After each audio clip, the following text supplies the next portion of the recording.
Okay. Okay, we're going to get started. We're going to get started now. Just give a couple of our members a chance to get into their seats. So nice to see everyone. This is the reason for in-public meetings. I think you might be the youngest secretary. I'm going to go with that. Congrats.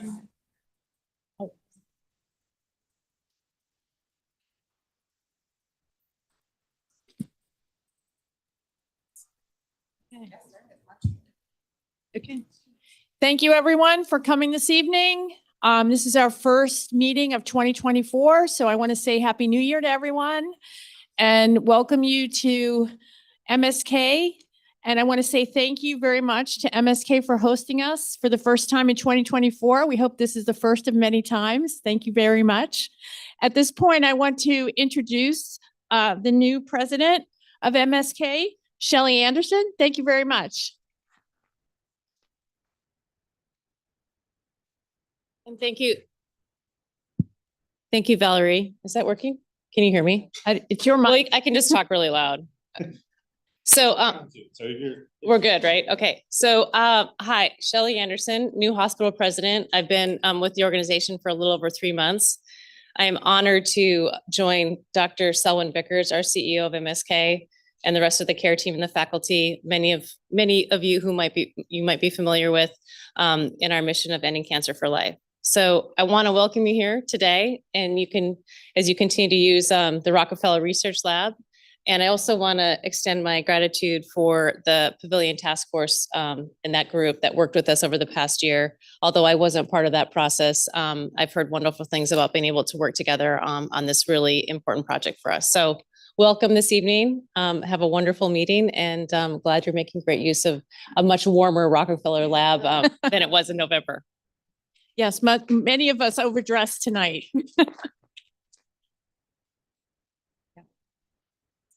Okay, at this point, I want to introduce our borough president, Mark Levine. Come on down.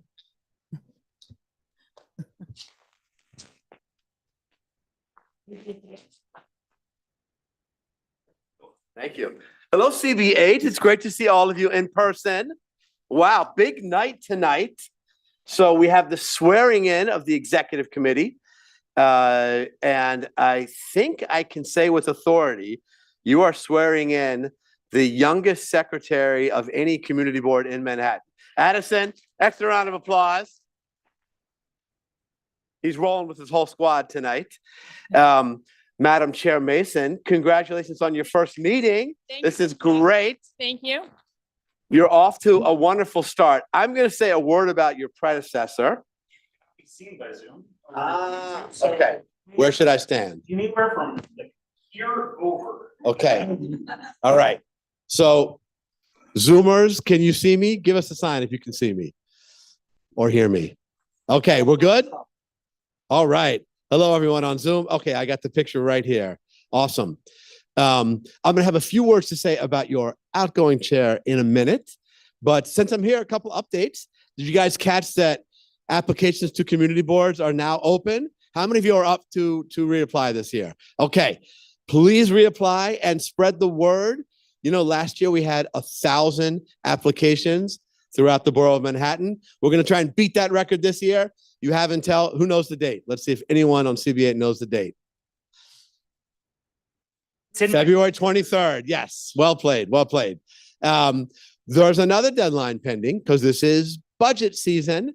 And, you know, one function of our office is to award capital money for parks, libraries, schools, cultural institutions. And we'd love your input. And we'd love your applications if you're connected to one of those institutions. And you have until February 22nd to get those applications in. I want to compliment this board on excellent work you did on a very big land use zoning text amendment, the so-called City of Yes for Economic Development. You guys did such thorough and detailed work. We really benefited from your input. So CB8, big round of applause for your land use effort. Yeah, grateful for you. I don't know if you all caught that we put out a big plan in December, our plan to deal with the broken mental health system in New York City. This is a crisis we see playing out as we see the human tragedy of homelessness on our streets and in our subways. And I spent much of last year visiting hospital psychiatric wards. I went to the state psychiatric hospital in Mendel's Island. I went to community-based programs. I did walked along with street outreach teams. And I came to see that we are just not providing adequate resources. We have lost in the borough of Manhattan 500 inpatient psychiatric beds over the past 15 years. It is therefore very hard for patients in crisis to get admitted to an inpatient bed, or once admitted, they often are pushed out before they're really stable. Our plan calls for the addition of 240 more long-term care psychiatric beds in the health and hospital system. The state hospital on Randall's Island, I referenced before. You know this building, even if you don't know, you know it. It's huge. You see it from the Triborough Bridge. It's 100 years old. It's big and boxy, vaguely Art Deco. Back in the bad old days of the 1970s, that hospital had 3,000 patients. Today it has 400. It's half empty. They were about to shut down and really knock down 2 of the buildings. And we went in with our plan and we said, no. Don't knock that down. We got a shortage of beds in the city. And we've called for an addition of 400 beds at the state facility. There's much more in the plan. I'd love it if you could take time to read it. It's on our website. We call it Breaking the Cycle. And maybe even the board can weigh in on some of the different proposals. There's a dozen or more. But I know you care about solving this problem for the city and would love your partnership in this effort.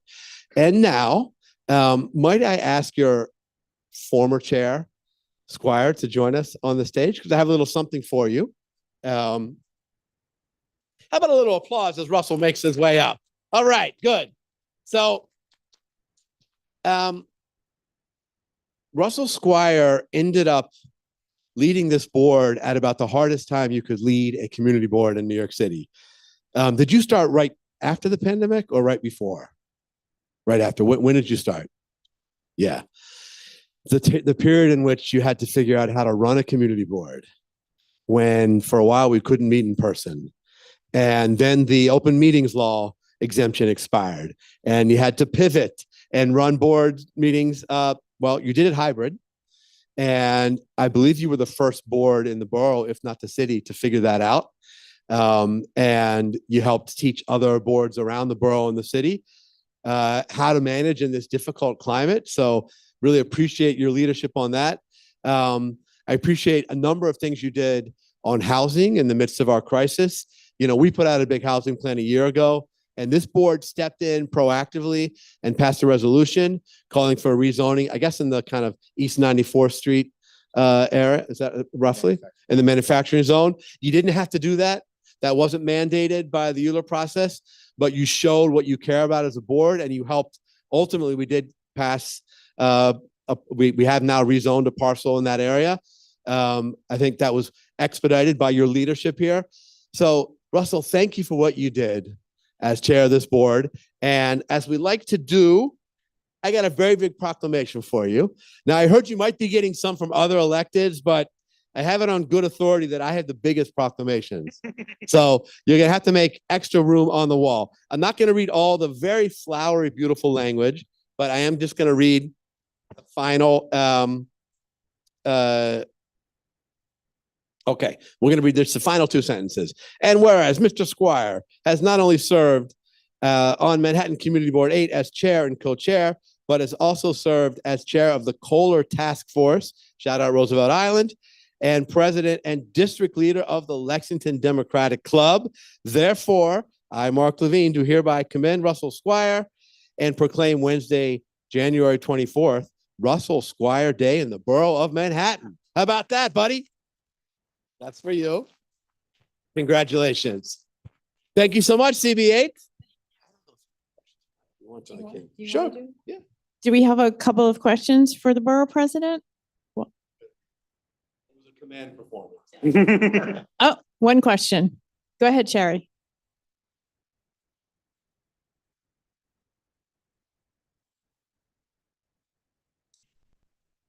Do you mean congressional? For the congressional district?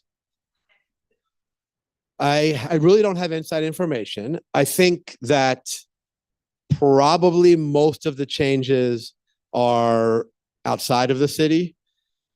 But because, for example, there's no partisan impact here, we're gonna be a blue district no matter what. But I don't want to overstate my knowledge. It's just my sense of things. But I'll let you know if I hear otherwise. Okay. Anybody else? Do you have? Okay. All right. Thank you so much. Thank you, CB8. Have a great meeting.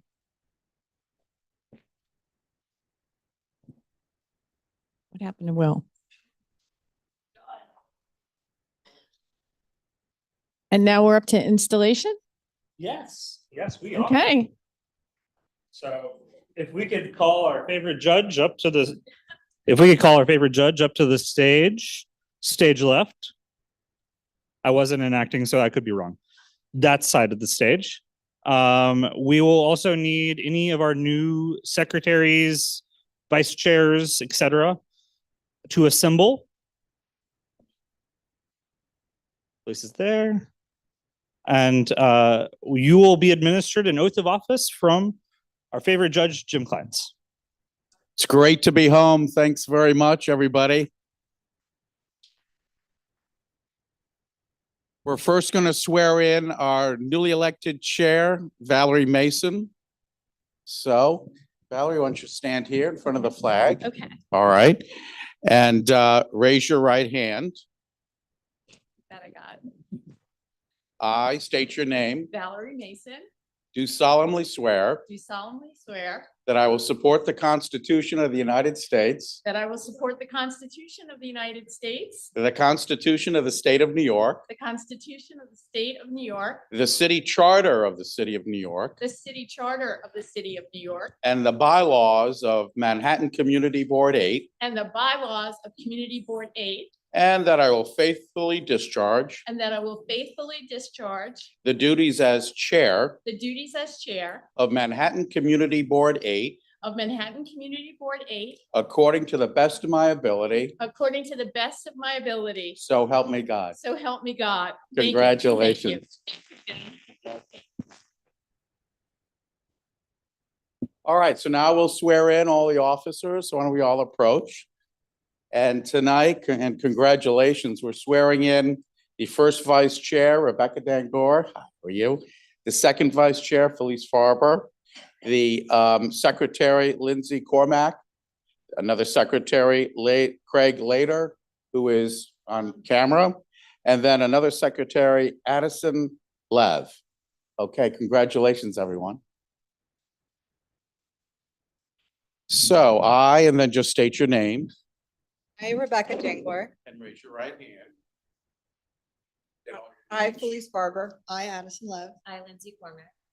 Do solemnly swear do do solemnly swear that I will support the Constitution that I will support the Constitution of the United States, of the United States, the Constitution of the State of New York, the Constitution of the State of New York, the City Charter of the City of New York, the City Charter of the City of New York, and the bylaws of Manhattan Community Board 8, and the bylaws of Manhattan Community Board 8, and that I will faithfully discharge and that I will faithfully discharge the duties as an officer of Manhattan Community Board 8 the duties as an officer of Manhattan Community Board 8 according to the best of my ability, according to the best of my ability, so help me God. so help me God. Congratulations.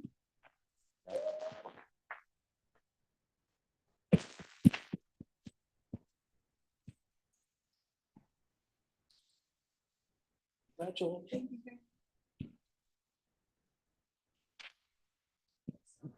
Thank you.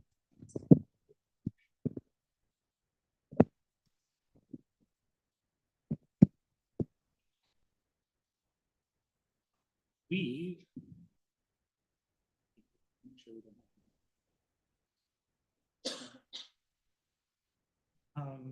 Are at the public session. So if you have not signed up for the public session at this point, you are not going to be called. But I should probably use this. So if you've signed up for the public session and you are on Zoom, you will notice that you're unable to unmute yourself. What you can do to help us out is when you hear your name called, use the reactions icon and find the raise hand button and raise your virtual hand. So that'll help us find you a little quicker. You'll notice you have 2 minutes here in person and on Zoom. There will be a timer up on stage, up on Zoom, that will sound at you whenever you've hit your 2 minutes, and your 2 minutes will be up. If you're on Zoom and we call your name and you can't figure out how to raise your hand and we can't figure out how to unmute you, chat me and I will help you out. With that, Valerie, who is our first person up? Our first person up is Craig Cohen. Craig, are you here? Okay. Go to Evelyn David. You know the drill? Be able to unmute. There you go. Okay. Hey, good evening, everybody. It's Evelyn. How are you all? Congratulations, everybody. Valerie, everybody, congratulations. Fantastic. Here we go. Okay, so I do live in CB8. I live on Lexington Avenue between 62 and 63 at 806 Lexington Avenue. I know you always want to know that. This is all about parking passes. I haven't stopped. I'm going to just keep at this until there's some kind of positive something coming down the line with congestion pricing hanging over us and not resolved or whatever it is. The other thing is the bullet points we will still be looking for, as we said before, on CB8, give us the bullet points for the guidelines for congestion pricing, the times, et cetera, when it's on, when it's off, when you get a percentage, a decrease. Anyway, that's all I have to say tonight. I wanted to make it fast. I hope that's okay. I hope you heard me. And thank you very much. Okay. Good evening. Thank you, Evelyn. Okay. Okay. Next, let's see who we're going to go to. Okay, this is a hard one. Motoko Shiboji. Apologize for mispronouncing your name. Are they on Zoom?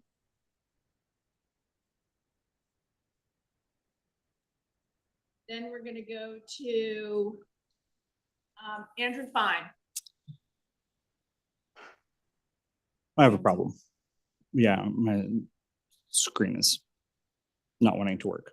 Okay. So give me a second. Here we go. Now we're back. Motoko, you are up. Look, you can unmute. Motoko, Yes. thank you. Hello. Hi.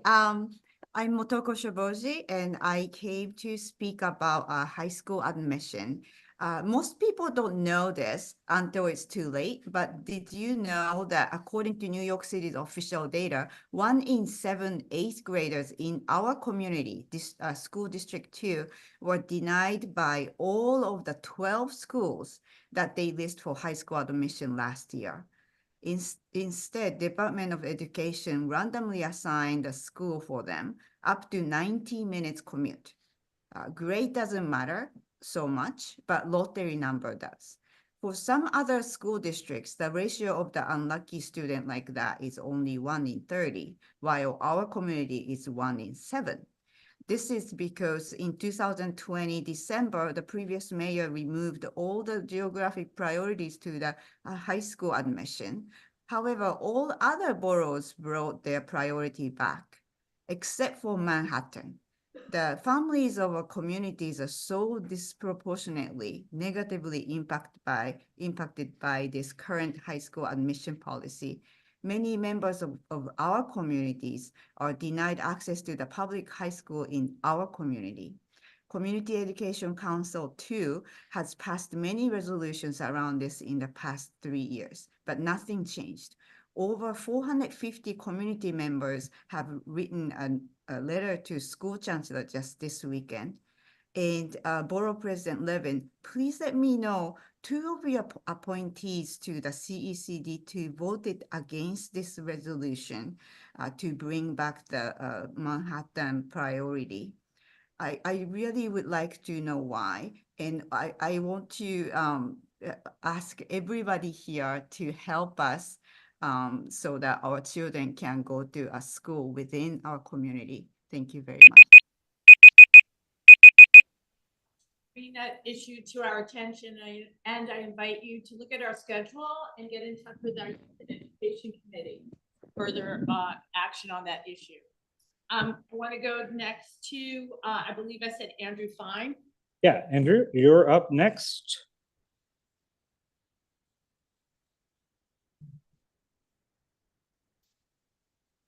Andrew, you can unmute. Thank you very much, and welcome, Valerie. We love to have you as chair. Here to represent two causes: New Yorkers against congestion pricing tax. We have now sued the federal, state government, the MTA, to stop congestion pricing. We are insisting on an environmental impact study. We feel that there are neighborhoods that have been completely neglected in this process. For more information and to support us, please check stopcongestionpricing.com, stopcongestionpricing.com. Another topic, representing the E-Vehicle Safety Alliance. Are you sick of e-bikes riding on the sidewalk, mopeds with no plates blasting through red lights against traffic? Have you had it with this absolute lawlessness? Have you been hit, injured by these completely unaccountable devices? If you have had it, reach out to the E-Vehicle Safety Alliance at nyc-evsa@outlook.com. We are taking the fight to Albany, both virtually and literally. You can ask me about that by email. We've crafted a number of bills to help rein in this madness. We need your help. We need your support. We need your advocacy. Again, nyc-evsa@outlook.com for more information. Thank you so much. I'm sure my neighbors share this concern that we're pretty much done with dodging e-bikes and fighting an app fuel lobby that does not represent the majority. We are the majority. And I hope the community board and people here will support us. Thank you. Thank you for your time. Thank you. Okay, next up, Elaine Wrightsman. Elaine is here in person. So just come up here to this microphone. We have a couple others who- Yeah, after Elaine, we're gonna hear from Oh, Ellen all- Garcia.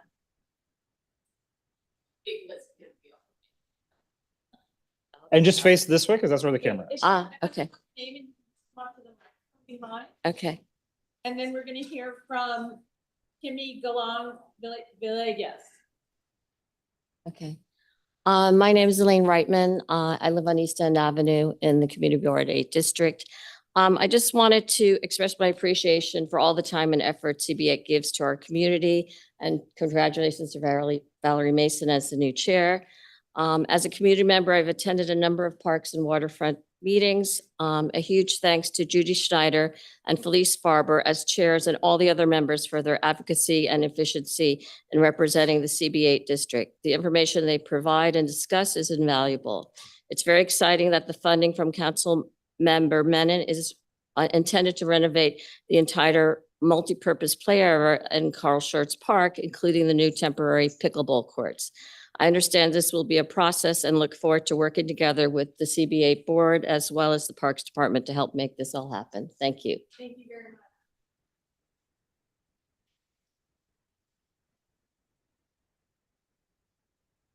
Hi, everyone. I'm Anna Garcia. I'm the Senior Director for Community Engagement and Health Equity here at Memorial Sloan Kettering. Just want to add my welcome and thanks for having you all here, and thank you for being our neighbors.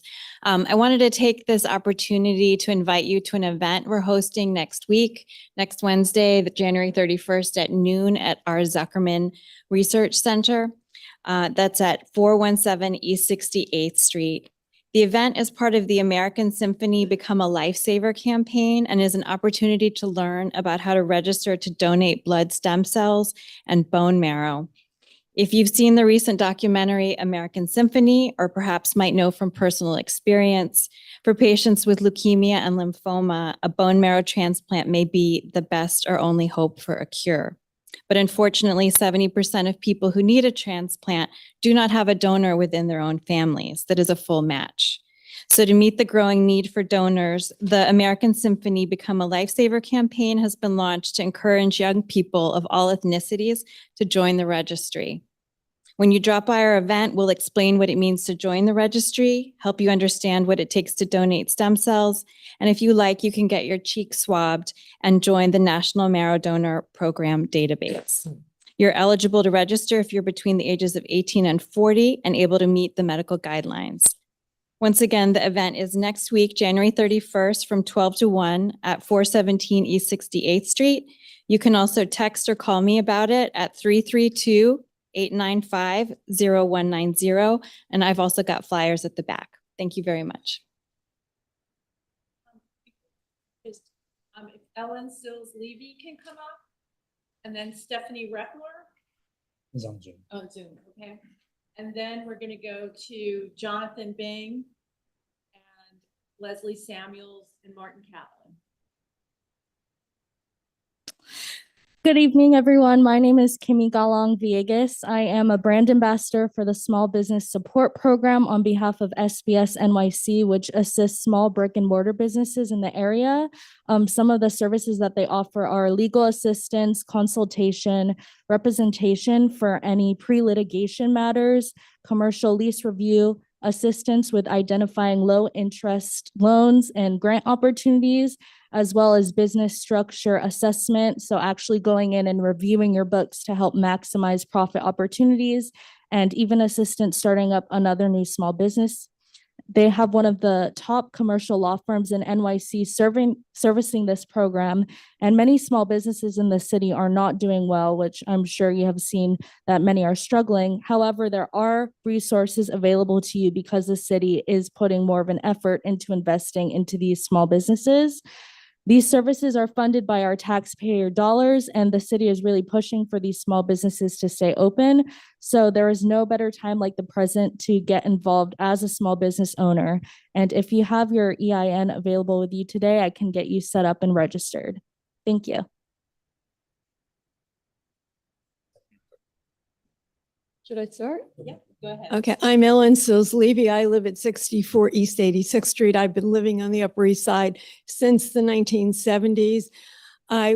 We have 2 movie theaters on the entire Upper East Side now. We used to have at least 5.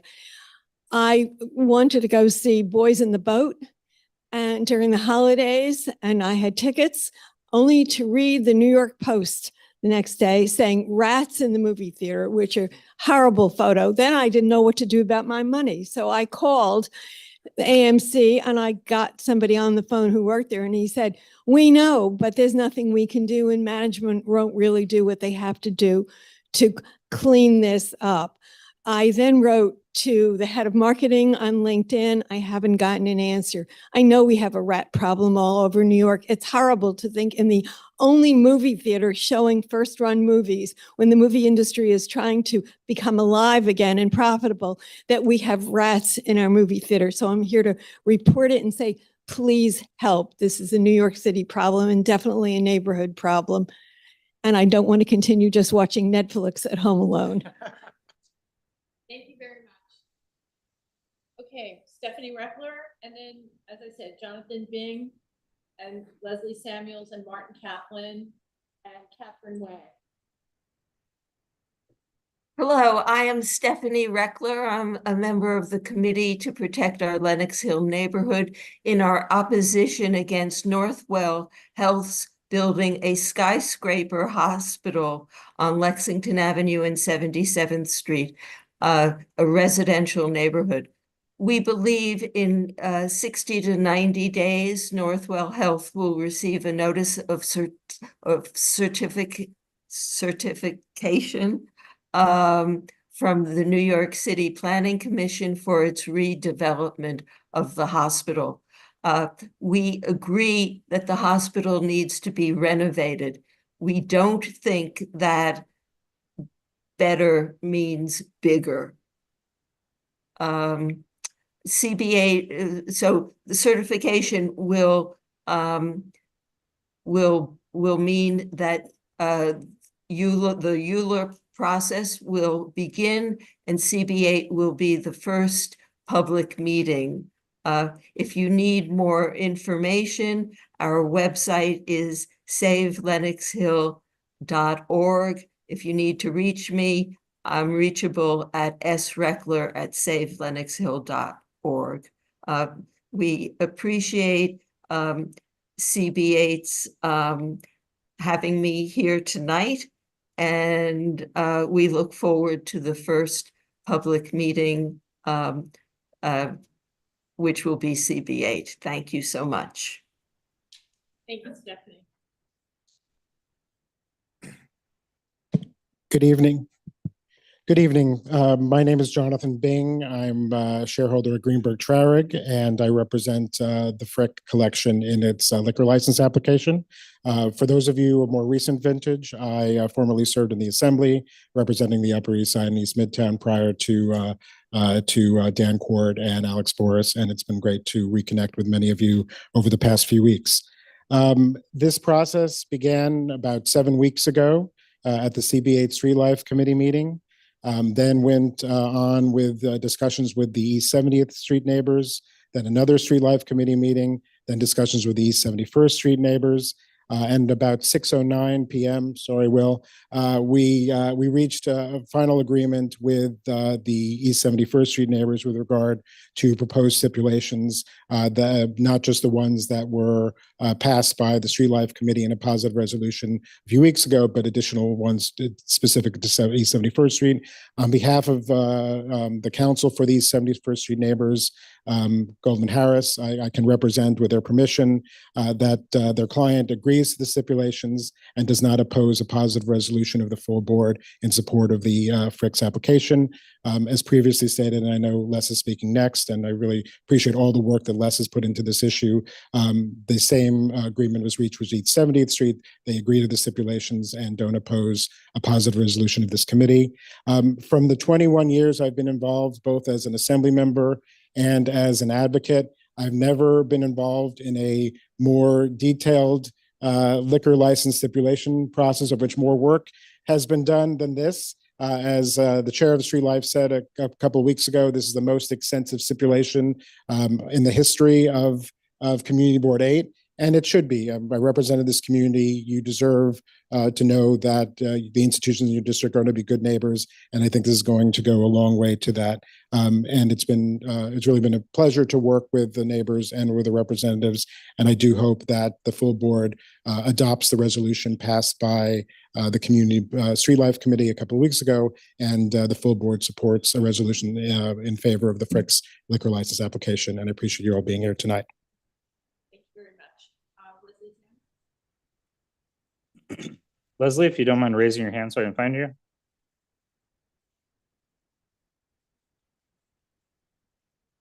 All right, there you go. You should be able to unmute, Les. Okay, thank you. My name is Leslie Samuels. I'm the president of the East 70th Street Block Association. On behalf of the Block Association and our council, Ben Callos, I would like to thank the Street Life Committee, the CB8 board, and its staff for encouraging us to agree to stipulations with the Frick. Your continued interest has been very important. The Block Association agrees with the stipulations approved by the Street Life Committee. The association does not oppose the stipulations to be considered this evening by CB8. Our discussions with the Frick on the agreed stipulations have been intense and frank. In arriving at these stipulations, we have encouraged the Frick to recognize the interests of their neighbors when making decisions affecting our community.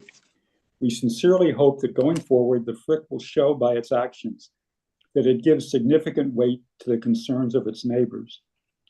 The agreed stipulations cover a range of important topics. They include quarterly meetings, a hotline, and an application for a loading zone on Fifth Avenue. This loading zone application is very important to minimize delivery traffic and garbage pickups on East 70th Street. East 70th Street's a narrow street and has a bike lane. We respectfully request that the loading zone request be placed on the agenda of the Transportation Committee at its February meeting. As a highly negotiated document with much give on our part, these stipulations are not perfect. But to be clear, the Block Association does not oppose the stipulations or the Frick's cover letter that accompanied them. Thank you, and I'm available for any questions. Thank you very much. Martin Kaplan, and then Catherine Wang and Brittany Bear Harwin. Martin, you should be able to unmute. There you go. Thank you. I'm Martin Kaplan, and my wife Wendy and I live at 179 East 70th Street, just down the street from the Frick. And we have been active members and supporters of the Frick for over 20 years. We also support many other art and cultural institutions here in New York and elsewhere, and visit art museums whenever and wherever we travel. The Frick collection has been alone among world-class museums, or almost alone, in not being able to provide coffee or lunch or wine or other alcoholic beverages during normal visits. Deep appreciation of the remarkable collection will benefit from being able to spend time studying among the greatest paintings in the museum world with care, then relaxing in a cafe, and then going to see the art again and expressing our joy at being able to experience it in this unique house museum filled with art treasures. We and our friends and neighbors look forward to more in-depth visits at the Frick and their many events and musical and other offerings, as we do at other art museums around the world. Your approval will allow the Frick collection to serve alcohol at events that, just as other museums do in the United States, on a responsible basis. Wendy and I strongly urge your approval of the Frick collection liquor application, and we are very excited to see the opportunity to move back into the mansion after 2 wonderful years at the Breuer. Thank you very much. Thank you. Catherine Wang. Catherine, you should be able to unmute.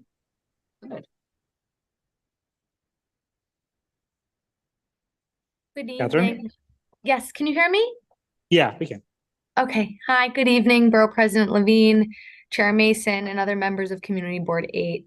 I'm Catherine Wang, and I live at 188 East 70th Street. I now know that Mr. Kaplan and I are neighbors. Nice to meet you. I'm just a few short blocks from the Frick collection, and I'm involved with the young fellows at the Frick and wanted to speak in support of the Frick collection's application for a liquor license. I was first introduced to the Frick in 2013, the year I graduated college, when I attended their Young Fellows Ball as a guest of my sister. Since then, and especially in the last few years, I've gotten more involved with the Young Fellows group, which includes supporters between ages 21 and 45. Through the COVID-19 pandemic, the Frick did an excellent job at providing wonderful virtual programming, such as the Young Fellows Book Club and Cocktails with a Curator YouTube series that accompanied a Frick publication. And since returning to in-person gatherings, I've had the opportunity to travel abroad with curator Xavier Solomon and other young fellows and attend many events at Frick Madison. The Frick has also become a place that has allowed me to foster a strong relationship with my fiance's grandmother. She's also a lover of old masters, artworks, and we often attend the Frick Madison events together with our friends, and certainly look forward to attending more events together when the collection returns home to East 70th Street. As you've heard and as you know, offering food or refreshments as well as alcohol at museum events can increase attendance, resulting in more critical funds being raised in support of the Frick's mission and education programs. The addition of a cafe, which is the driving force behind the liquor license, is long overdue, as it is the standard among world-class cultural institutions. I've always found the Frick events to be incredibly classy and well-organized, and I know that an approval of the liquor license will only further enhance the experience. I urge that you issue a positive resolution to the Frick's application for a liquor license. Thank you again for the opportunity to speak. Thank you very much. Okay, we'll hear from Brittany Bayer-Harwin, and then Sarah O'Day, Margaret Savetta, Sarah Muscalulis. Sorry about that. I don't think I pronounced that correctly. And then Jennifer McBride. Go ahead, Brittany. Hi, everyone. Good evening, Chairwoman and other members of CB8. My name is Brittany Bayer-Harwin, and I live at 135 East 83rd Street, and I'm here to speak in support of the Frick Collections application for a liquor license. I've been a member of the Frick Young Fellows group for 2 years, and as Catherine mentioned, we're a group of young supporters between the ages of 21 and 45. I first came to the Young Fellows because I genuinely love the Frick institution and was keen to take advantage of the programming to further my knowledge, and of course to meet new friends who are like-minded in this respect. Events in a leisure space, which fosters gathering, are really a fundamental part of this. In fact, I met one of my best friends at a Frick event a couple of years back. People come for the events and they stay for the art and community. A liquor license for the Frick would allow the Frick to be able to keep pace with its world-class peer institutions in terms of the amenities and programming it can offer. As Upper East residents well know, in the neighborhood alone, we have a myriad of institutions who offer these things, and the Frick's ability to keep pace with that is a requirement if it is to attract and maintain a young and energetic donor base to help keep its future secure, to allow the wonderful collection to be enjoyed for many generations to come. I'm delighted to hear that a positive resolution has been reached with the community organizations and our neighbors. Good relations with our neighbors, I understand, is very important to the Frick, and we're delighted to hear that those positive discussions have been reached, and we look forward to continuing the Frick's mission. Thank you. Thank you, Brittany. Sarah? Sarah O'Day, if you are here, come down to that microphone. If you don't mind, while we go wait for you, we can go to the next person. Yeah, Margaret Savetta. Margaret, you can unmute. Let's see. Am I unmuted? Yep. Okay, great. Okay, good evening, Chair and members of Community Board 8. My name is Margaret Savetta, and I live at 185 East 85th Street. I'm also here to speak in support of the Frick Collections application for a liquor license. I've been a member of the Frick for over 10 years. The museum has an amazing collection of paintings, sculptures, and decorative arts. It organizes interesting exhibitions and wonderful events, and it's a great place to meet up with families and friends, as you've heard from the others. I attend lectures, gallery talks, member receptions, including the Spring Garden Party, which I usually attend with my nieces and nephews who live in New York, and they also love the Young Fellows Ball. I think it's important to be a living museum, and the events that the Frick sponsors really bring lots of people together and give a sense of community to New Yorkers and also to other art lovers and history lovers. The Frick does this while supporting its mission to provide access, understanding, and enjoyment of the collection to the public.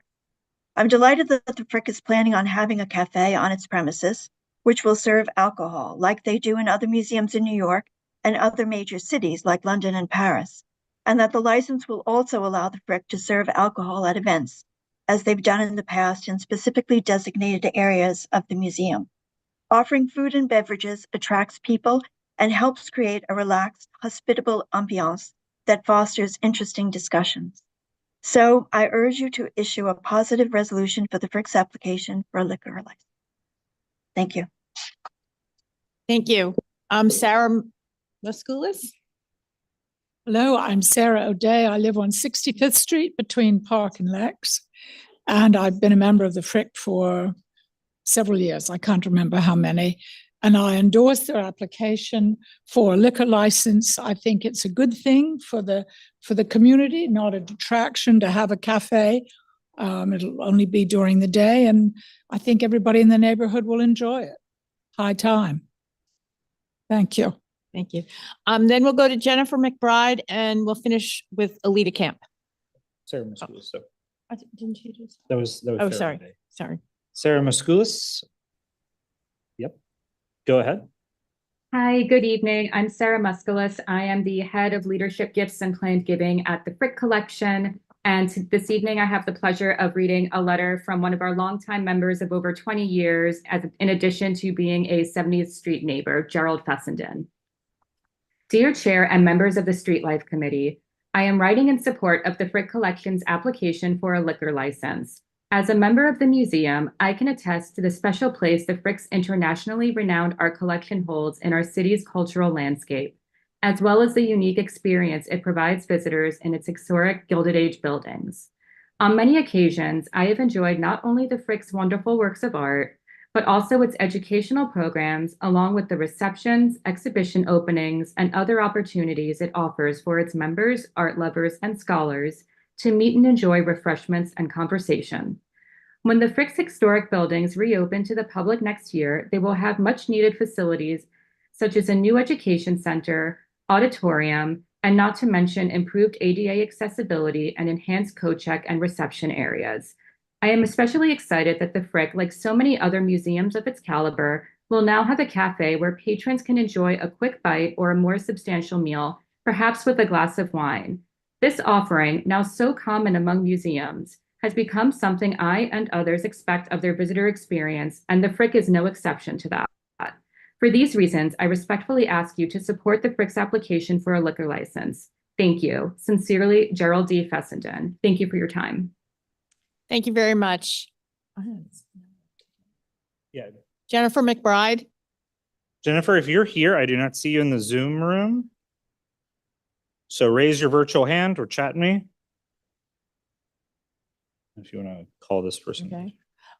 Just a second, Alita. Is Craig Cohen And Craig, in if the you're room? in Zoom or you're signed up to be here. Okay. I don't think either of them there. All right.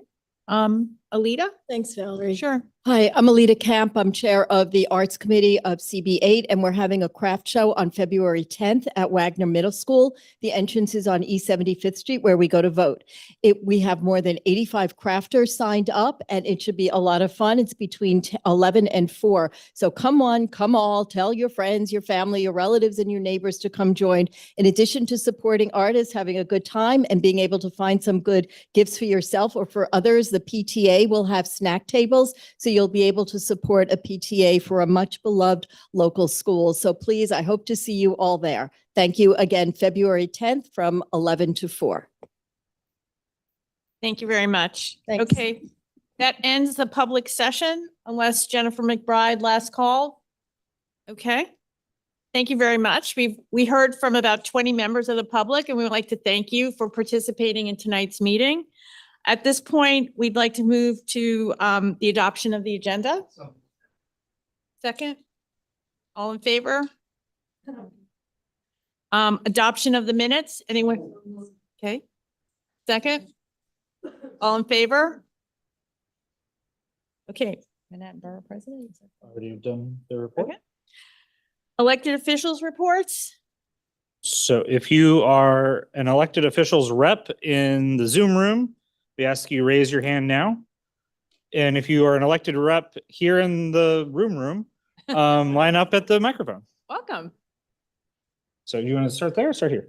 We'll start on Zoom. All right. Julia, you are up first. And as always, you'll have 2 minutes. But you could use one if you'd like. Hi, everyone. Happy to be here. I'm calling in from First Corinthian Baptist Church. I'm stopping the Clean Slate briefing, which the DA is currently speaking at alongside Councilmember Yusuf Salem, Senator Cordell Clear, and some other great leaders in the community about this important legislation. I have a few updates from our office today. I wanted to let you know that yesterday, the DA announced that we are demanding better consumer protections from apps like Venmo, Zelle, and Cash App. Because we're seeing a real increase in financial scams coming through people asking to use someone's cell phone and then stealing money. We've created this palm card that I'm happy to share with anyone in the community that we're trying to get out to groups that has some important tips. You wouldn't trust someone with your wallet, so don't trust someone with your phone. Disable Face ID, enable two-factor authentication, there's the word, and just take common sense steps to make sure that you don't become a victim. Unfortunately, we're also seeing a rise in scams against our new New Yorkers, asylum seekers and migrants who are being scammed through housing and immigration attorneys. To kind of mitigate this, we've created also an educational material that we're getting into shelters, into community groups that shows if an attorney is registered to practice in the state of New York. We're also working on one for housing. But if you would like this information or you have any questions, please feel free to reach out to me. Finally, our high school summer internship program application is open. We are having a resume workshop downtown, One Hogan Place, on February 23rd. So if you have any young people in your lives who you think would be a good candidate for this, it's a 5-week paid internship over the summer where students learn a lot about the criminal justice system working in our office. It's a great opportunity. If they want to work on their resume before February 23rd, I'll have a handout on that shortly. So thanks so much and have a great rest of your meeting. I hope to join you in person next month. Thanks so much. Thank you. We look forward to having you. Audrey? Oh, do you want to? We'll just go back. Okay. Thank you, Madam Chair. And I am here. However, Liz and our proclamation for Russell are up in Albany. So let me just say that although it may not be bigger than the Manhattan Borough Presidents, it is certainly just as big. And in addition to some of the things he mentioned, I just want to add, per Liz, per the state senator, she also wanted to say there are a lot of whereases, and we will deliver it to the CB8 office. Whereas Russell's leadership in efficient and productive meetings and committees, that you've been leading that, and promoting meaningful and worthwhile resolutions. We really have expanded on a lot of the resolutions that have come out of this committee to bring forth up in Albany and to help Liz also formulate some of her own ideas and voice some of her own concerns about community. So we really do thank you, Russell, for your leadership. Again, we apologize that it's not here, and Liz will be delivering it from her trunk to your offices, perhaps on Friday or Monday, and we'll figure that out. But again, thank you so much, Russell, for your leadership, and you've been a wonderful partner for our office and for so many of the constituents we all work with and try to benefit. So thank you. As I say, Liz is in Albany. She continues to be the chair of the Finance Committee. Just this week, though, as co-chair of the bipartisan pro-choice caucus, she led the passing of a collection of legislation to do with reproductive and maternal rights. It got through the Senate, although she was the author of the Reproductive Health Act in 2019. These additional pieces of legislation will further safeguard a lot of the rights that we have. And can I get a few extra seconds, Will, just for maternal and reproductive rights, particularly as we wonder about what might come down from Washington, D.C., frankly. The other thing, do know that for the Budget Committee, There are all kinds of hearings happening now. In fact, right now, there's probably still the transportation budget hearing going on. Liz is hosting them. They're all live streamed. So you can check out the Senate website for the schedule, and you might be able to watch them online. I do want you to know the governor's budget was already came out. You might have seen it. There are 4 highlights that are good that I know have come up in this committee. One would be the HEAT Act. The governor has supported that in her budget. The other thing is Sammy's Law about the speed limits in New York City. That was part of the governor's budget. The other is the lithium batteries to make it a state standard that they be safe. This is all part of the governor's budget. And the 4th is the open meetings law, that the remote policies would be extended at least through 2026, and that there's a task force that will be considering it for further. These were all part of the governor's budget. As we know, right now, the Assembly and the Senate are working on their own details, but those are the 4 pieces that I know have come up in this committee. The governor has supported that in her budget. Other thing, February 22nd, we're having on Zoom and Facebook Live, Liz is hosting a meeting, town hall about casinos and their impact on the urban community. So save that date. She's got some very good panelists to discuss the issue. Thank you again. Thank you, Russell, for your leadership, and we look forward to working with you and your new team, Madam Chair. Thank you. Go ahead, Harry. Watch the clock.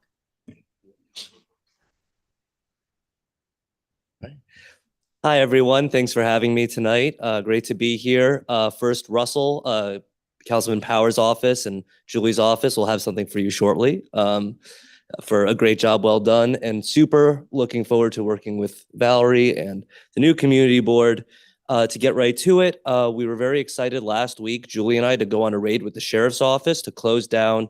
We weren't at every raid, but they closed down 6 shops, mostly in the 60s, that were all illegal smoke shops.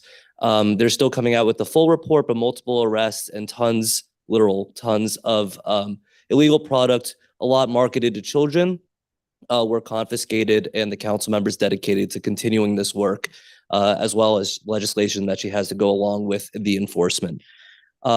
Julie is very thrilled to accept the appointment from the speaker to be the new committee head for the Committee on Consumer and Worker Protection.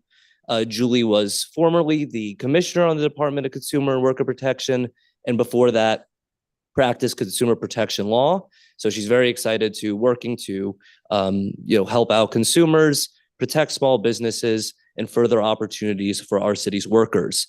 Julie was also overjoyed to pass her swimming bill last year that would, in October, to force the Parks Department to work with the Parks Department to make sure that all second graders have swim classes so that they could all properly know how to swim. However, we were afraid that this was going to be endangered by the administration's cuts. We are so happy to have worked with the Gray Foundation and Council Member Shikhar Krishnan to open up a new program at Asphalt Green that will, over the next year, hopefully be able to educate 2,000 second graders across the city and teach them how to swim. So I'll keep it short, and thank you again for having me. Thank you very much. Appreciate that. Okay, now we're going to Hannah Wienerman.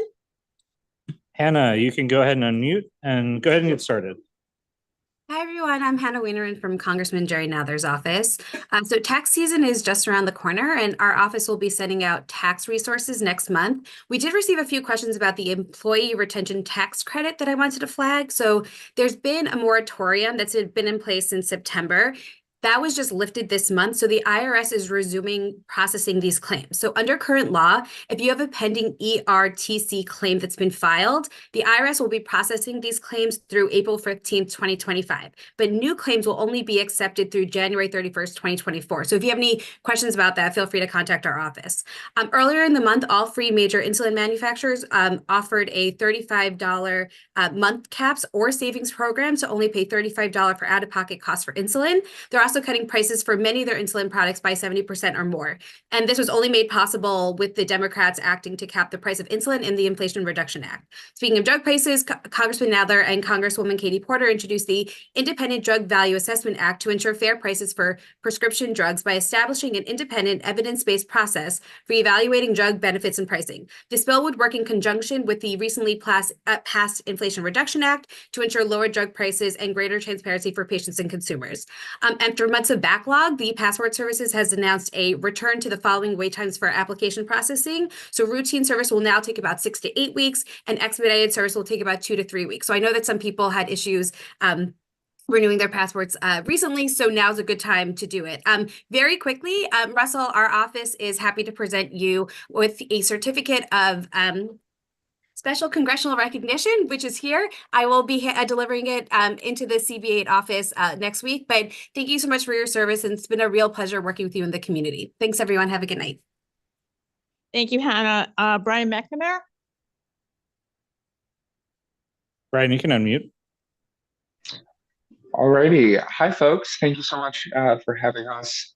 Just wanted to say that yet again, we are underway in the session up in Albany as of January 3rd. The Assembly member has 16 bills going into the session and expect that number to grow. A few updates from us. First, we're really proud to say that the governor in her State of the State address announced support for a measure to eliminate the cap on New York State Supreme Court justices, which has been a big policy push for us, as this board knows. Beyond that, we're just very excited to have had a successful first State of the District annual address this past Sunday at Hunter College. Thank you to the over 200 attendees for coming out on a cold day and joining us for the Assembly member sharing some highlights from our progress in Albany and the work we're doing for the community. As always, please feel free to contact our office if we can be of support, and look forward to seeing you all next month. Thank you. Courtney Pharisee? Good evening. I'm Courtney Pharisee, representing the Office of Assemblymember Rebecca Seawright. Congratulations to the new chair, Valerie Mason, and executive officers as you're sworn in tonight. This week marks the 51st anniversary of Roe, and Assemblymember Seawright strongly supported and voted in favor of legislation for maternal health bills and rallied with Planned Parenthood today with hundreds of people for the Reproductive Freedom and Equity Fund. Our intersex education bill has passed both houses. This program will promote bodily autonomy and prevent irreversible physical and psychological effects due to unnecessary procedures. The OPWDD Commissioner Neifeld joined our first People with Disabilities Committee meeting of the year, and Assemblymember Seawright is continuing to fight for direct support professionals in the state budget this year. Lastly, we want to thank Russell Squire for his dedication leading Community Board 8, notably your work chairing the Kohler Task Force. We've submitted a proclamation into the record in the Assembly, and the Assembly member will be bringing it back from Albany, but I would like to just read an excerpt to show our appreciation. Whereas his service and visionary leadership as member and chair of the Manhattan Community Board 8, promoting the arts, housing, green space planning, and mental health care demonstrate his pledge and ongoing support to community development and enhancement of a more compassionate society. As always, please consider our office a resource. You can reach us at 212-288-4607 or at cwriter@nyassembly.gov. Thank you. Thank you, Courtney. Summer Bedford? Hi, everybody. My name is Summer Bedford. I'm from Senator Serrano's office. As you know, everybody has already mentioned, the state legislature is back in Albany. So the senator has been very busy up there this month. Our office has been meeting with a lot of local and statewide organizations to hear about the funding needs since the governor announced her budget earlier this month as well. The senator would like to thank everybody that joined his CB8 Zooms last Friday. Thanks also, Lori, for taking the time to speak with him. He was really excited to discuss all the important issues that are affecting our community. As he said, if you didn't get your question answered or if you wanted any more additional information, feel free to reach out to our office and we're happy to follow up with any of the topics that were discussed there. This Friday, Senator Serrano and Senator Clear will be co-hosting a Community Migrants Resource Fair that will include a coat drive and food giveaway, or coat giveaway and food giveaway for new New Yorkers in need. And next month in Albany, Senator Serrano will be co-hosting the Arts Day. Once again, a bunch of different organizations will be hosting panels and celebrating art initiatives across the state. We're very excited about that.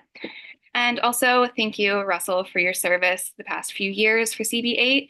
The Senator will also be providing a proclamation. We are currently working on the specifics of that, but that will be delivered to you shortly. Thank you. Thank you. Jessie K. Go ahead, Jesse. Hi. Sorry, 1 second. I just have to put my video on. Oop. Hello, everyone. I just want to take a moment to thank Russell Squire for his many years of service to the community board. We will have a proclamation for him, which we will be delivering to him soon. But again, we just wanted to thank him and let him know that we really appreciate everything he's done. Tonight, I only have 2 real updates. The first one is about our nuisance abatement law. This has to do with the illegal weed shops, and we're hoping that we can pass this law because more enforcement is needed of the illegal shops. And right now, it's pretty difficult to actually get them closed. But the nuisance abatement law, which was originally created in the 70s to combat illicit activity in Times Square, allowed the city to quickly shut down businesses thought to be involved in illegal activities.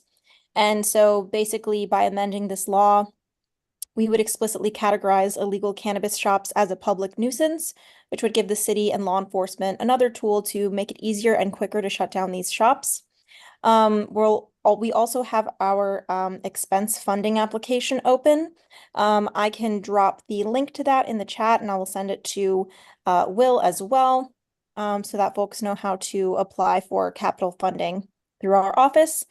And lastly, we just want to thank everyone for donating to our holiday coat and toy drive, which we hosted last month in conjunction with our partners at Carnegie Hill Neighbors. We successfully collected around 100 coats and many toys. Thank you all. Thank you very much. Thank you. I think that ends the electeds reports. I'll move right into the chair's report. I just want to welcome everyone again. And I just want to start off by saying we encourage the public to come to all of our meetings, full board meetings, and our small committee meetings. Again, please go to our website, see what's going on. We've got a lot of great stuff happening, and we want you to be part of it. In terms of our committees, just a couple of updates. Things are still taking shape, but I wanted to announce that Lindsay Cormack is joining Abraham Salcedo as co-chair of Street Life. Well deserved. In addition to that, Bill Angelos will be co-chairing Small Business with Alita Camp. And I'm happy to say that John Phillips isn't leaving the committee. He's staying on, and he'll be an invaluable resource for all things small business. And I'm happy to hear he's staying. I think I'm going to stay on too, but just as a regular member. I wanted to take a moment to talk about Andrew Haswell Green Park and the East Midtown Greenway. I want to give a special shout out and thank you to our Parks Committee co-chair, Judy Schneider, and former Community Board 8 Chair, Barry Schneider, to congratulate them on their work on the Haswell Greenway, which began all the way back in 2002. That work has finally paid off. I don't know if you've gone over there. There was an incredible opening ceremony in December. It was chilly, but it was bright, and everyone was very excited. There were over 150 people there.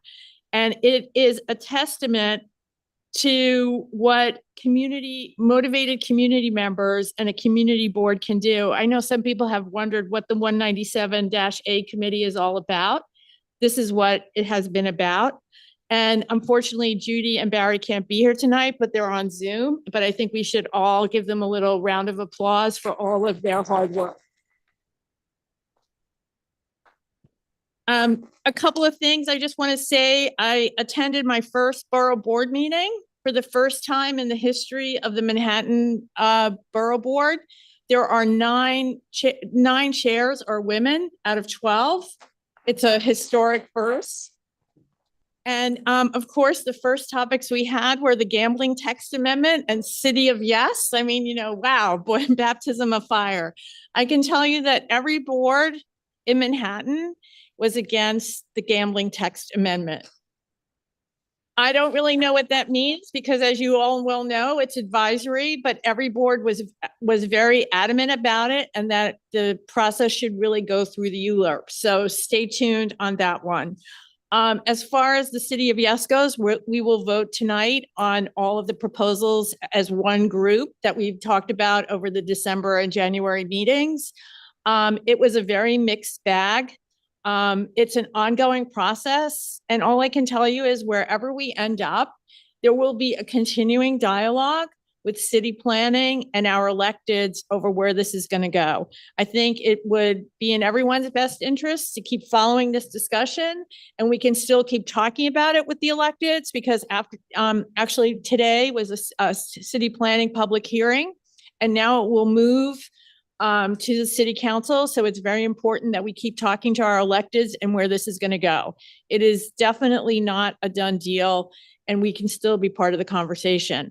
And then as part of that, the City of Yes has another component, which is the housing component, which we are going to move to. Board members all received an alert as to additional meetings that informational sessions that will happen. And we're going to start taking that up in the board and try to go through everything as best we can. So thank you for that. Alita spoke about the crafts fair. And I just want to end by saying or adding my congratulations to Russell Squire on an incredible job. Your shoes are going to be very big to fill. In addition to the fact I have small feet, but anyway, but I really look forward to working with you as a resource. Russell, thankfully, is not going anywhere, and he's going to continue as the chair of the Kohler Task Force, which I think is appropriate at this point. And so thank you very much, Russell. And all of the kudos tonight are well-deserved. It's a good thing they didn't bring all the proclamations. I don't know how you would have gotten them home tonight. So we'll move on from there. Thank you very much. First, I want to congratulate the new officers who were sworn in today, and also thank Russell for 3 amazing years as chair. Community board applications are open. This is not just for members here. It is for people who are watching on Zoom and YouTube. If you do not know where to find those applications, you can go to our website, or you can look in our newsletter. If you're not subscribed to our newsletter, go to our website, cb8m.com, and subscribe. I will also echo the congratulations to our Parks Committee, 197A Committee, and specifically Judy and Barry. And I'll also add, it is Judy's birthday today. So happy birthday, Judy, from all of us.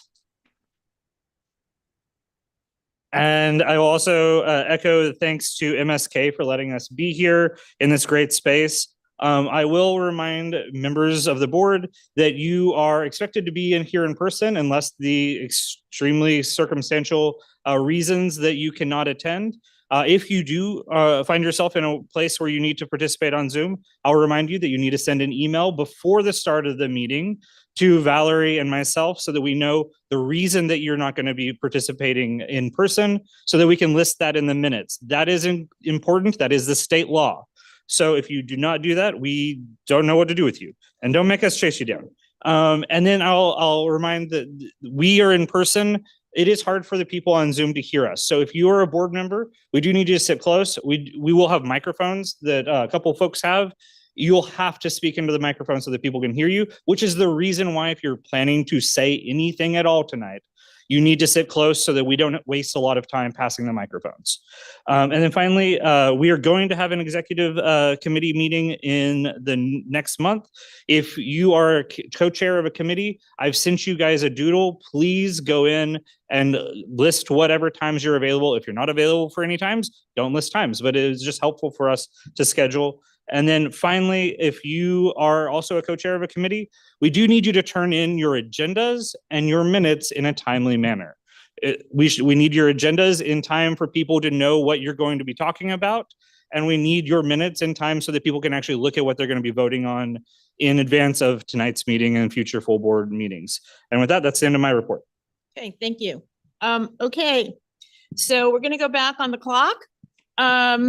And we're going to try to do this in an hour, hopefully, or less. I don't know. Depends how motivated we are. And the first item on the agenda is the City of Yes Economic Opportunity Vote. So you have the resolution in front of you. Does anyone want to make a motion? Okay. I'll make a motion to approve. Second? Yes, thank you.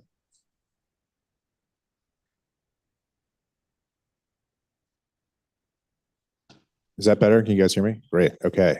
So my friendly amendment relates to the one outstanding item that we had left, which was the definition of the different uses. Right.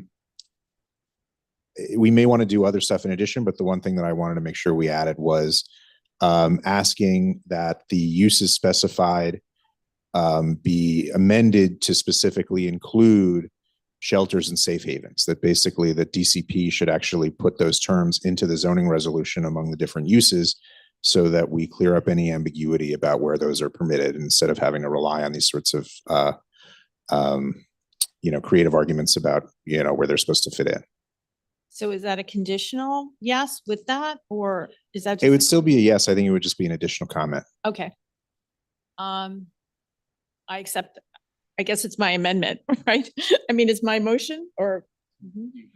You're the chair. Yeah, yeah. Well, yeah, I'm the chair of yeah, I accept that. Thank you.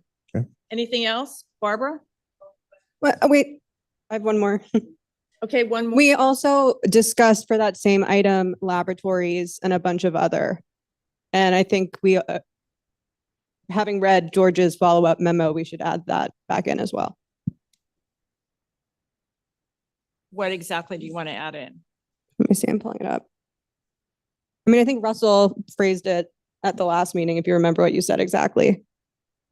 Well, I was concerned about the idea that labs would be sort of like have a lot of, it seemed like they'd be able to be cited in more places, but based on the memo, they would still need a special permit to be located in residential zones, which I felt like was adequate. So I wasn't going to suggest an amendment related to that, but if others wanted, then they could.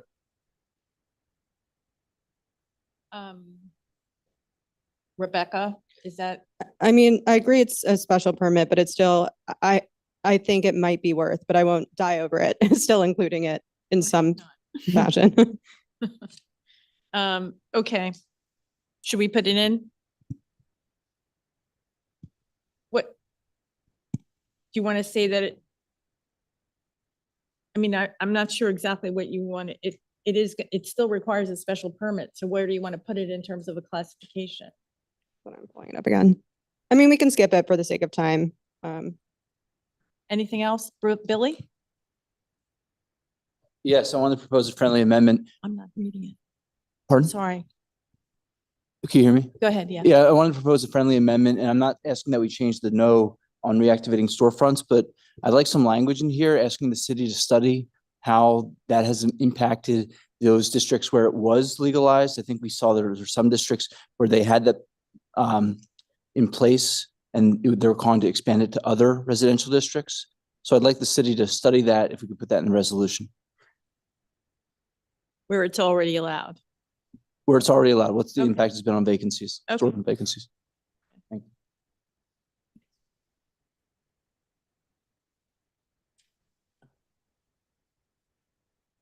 Did you accept that? Yes, I'm accepting that. Yeah, Chuck. Oh, Chuck. Is there anybody else? I just want to give. Okay, second. Okay, Alrighty, we'll call the roll with starting with Michael Anderson. Bill Angelos. Ashby. Elizabeth? Yes. Barron. Bear Michaels. Birnbaum. Boras. Barrero. Camp. Chalasong. Chu. Cone. Yes. Coleman. Cormac.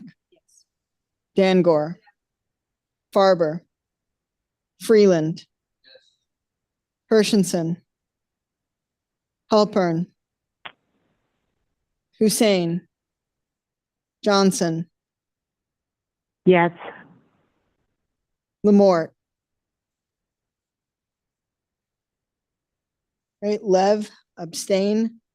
Mason, Yes. McClement. Meyerson. Mossman, not here, right? Partial. Phillips. Yes.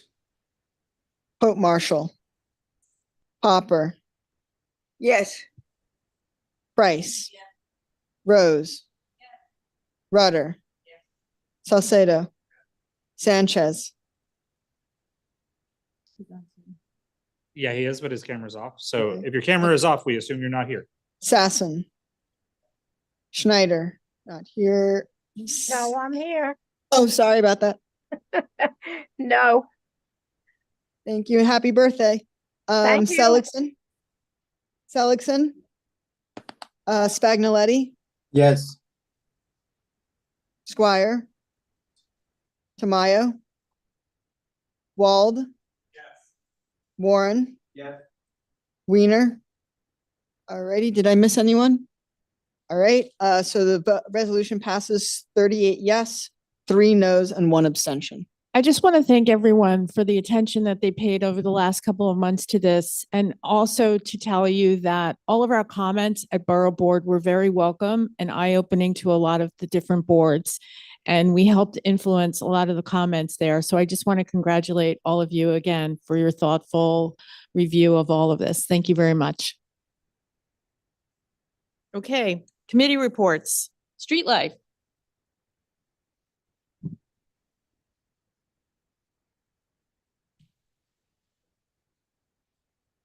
All right, good evening, everyone. For Street Life, we have 2 unanimous resolutions. Rebecca? Great, second, okay. All right. Anyone opposed calling the question? Really I'm taking gonna this say no. timer Okay. thing seriously. I love it. So just so everybody on the Zoom, here's what they were. Okay, so for 1C and 1D are the 2 unanimous ones that we are asked to take together. Okay. Unanimous approvals.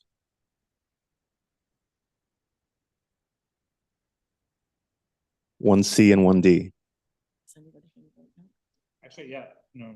And questions been called. Is anybody going to vote no? Because then we can do it by acclamation. Anyone voting no, not voting for cause or abstaining? Okay. Great.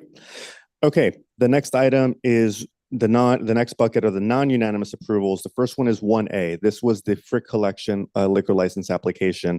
As you heard from the members of the public, the Frick Collection is applying for a liquor license. It had previously agreed to certain stipulations which are in your packet with the 70th Street residents and neighbors.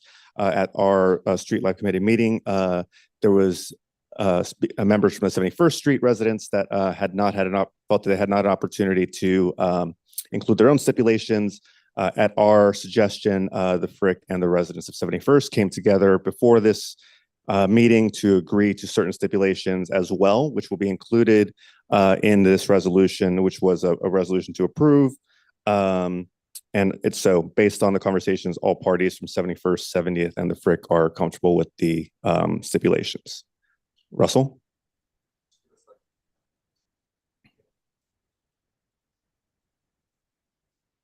Yeah. Yeah. So we're keeping the ones that were from 70th. The ones for 71st Street were pertain to use of the entrance trap on 71st. Pretty much the Frick says that they don't plan to use entrance for catered events on 71st, but if they do, they'll notify the residents. They also don't foresee having vendors on 71st Street, and they'll seek to discourage such use. So it's effectively trying to limit any loading or use of entryways from the 71st Street side. Okay. Good. Go ahead. Okay, great. I'm sorry. Just repeat what happened. Oh, we had a call a question and a second for calling a question. Okay, does anyone oppose calling a question? 2 people on Zoom had their hands up. I don't know if you want to go to them. Sure. Nope, they put their hands down. Great. Okay. All right. Then let's go to the roll. Unless we want to do by acclamation. If anyone's voting no, not voting for cause or abstaining. Okay, let's go to the roll then. Anderson, Angelos, Ashby, Yes. Barron, Bayer Michaels, Birnbaum,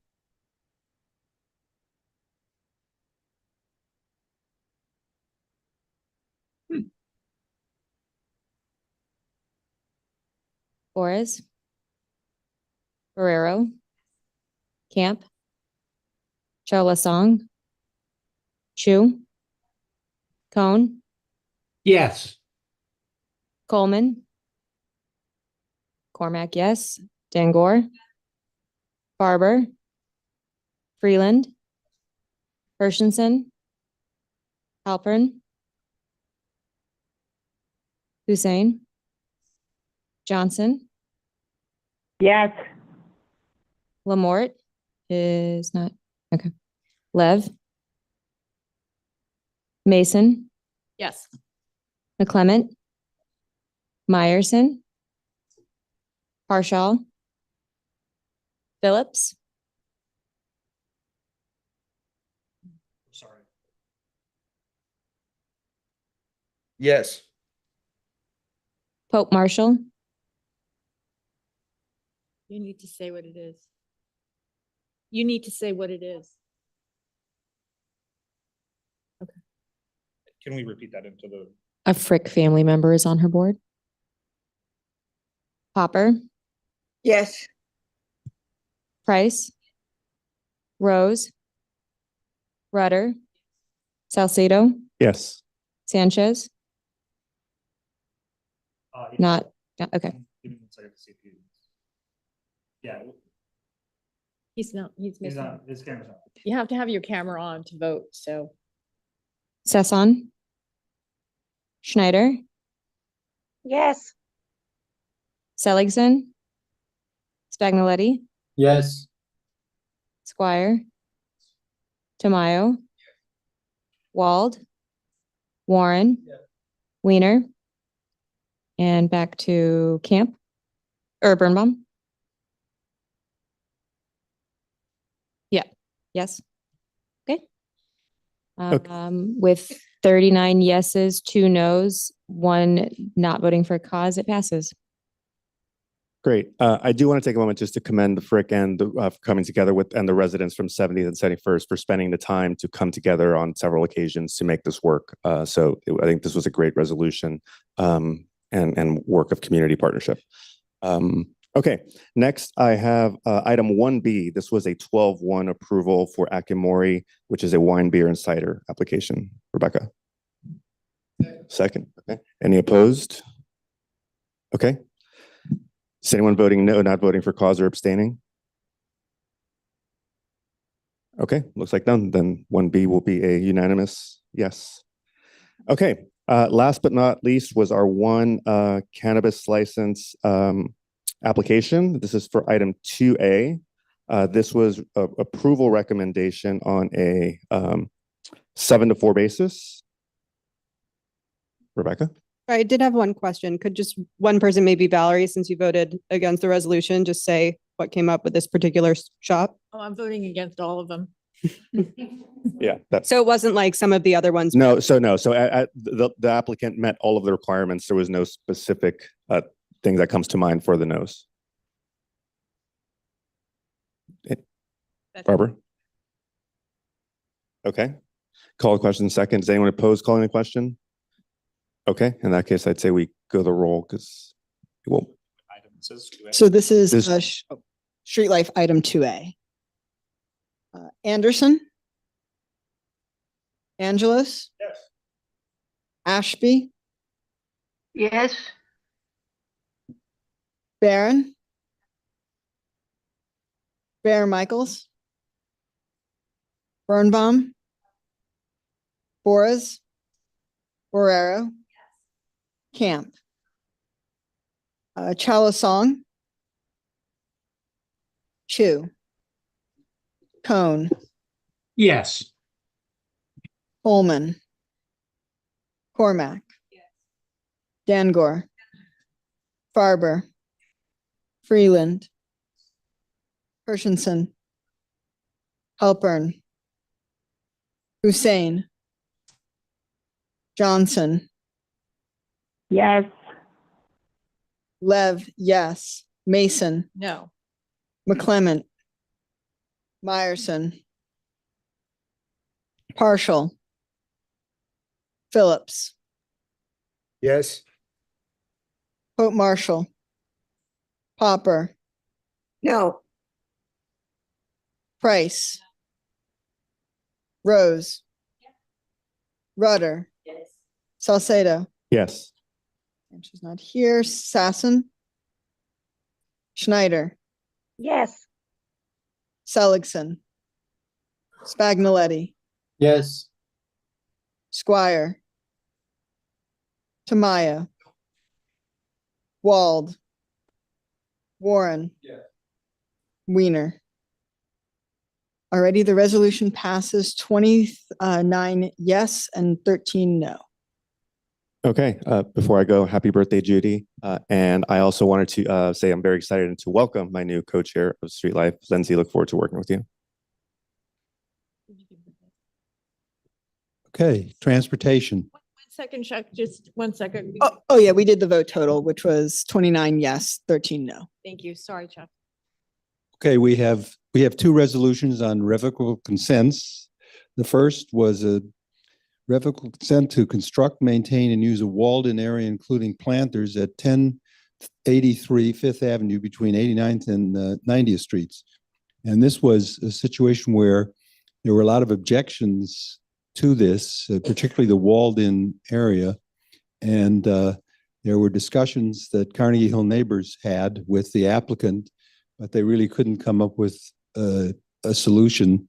And the Carnegie Hill neighbors were saying that they should have pulled back the walled-in area by another 1.5 feet. And at this point, we haven't heard anything that they're planning to change that.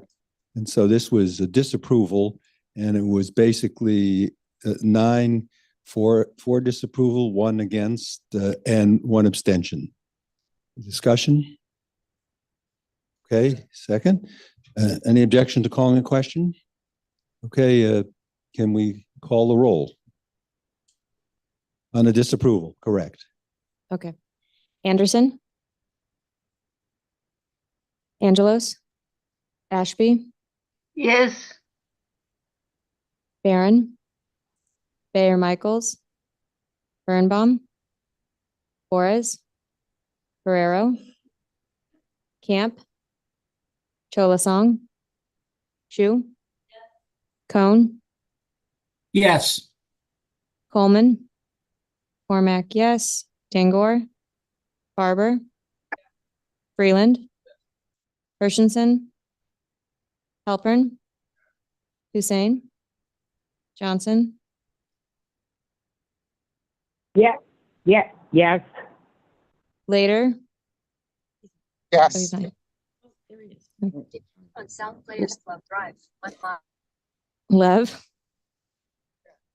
Mason. Yes. McClement. Meyerson. Partial. Phillips. Yes. Pope Marshall. Popper. Yes. Price. Rose. Rudder.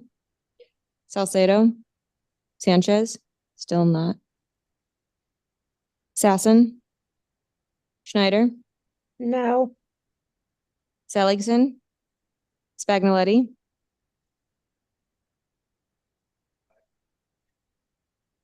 Yes. Squire. Tamayo. Wald. Warren. No. Weiner. All right. Okay. With 38 yeses and 5 nos, the motion passes. Okay. The next one is a revocable consent application to construct, maintain, and use a planted area, including a fence at 1143 Fifth Avenue between 95th and 96th Street. And this is one where it lined up with the neighbors, and Carnegie Hill neighbors supported the application, and they had discussed it. And there were some people who were still concerned about it, but it ended up passing the committee with basically, let's see, a 8 for it, 1 against it, and 2 abstentions. So any further discussions? Call the question. Okay, yes? Did you have? Is on our website. Yeah. Yeah, we don't have it in the minutes, right?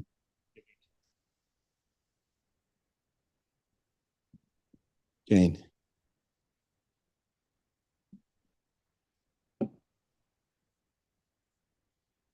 Sure, you can. Well, she didn't vote against it. She actually abstained on it, but she's changing your vote. But sure, of course. Go ahead.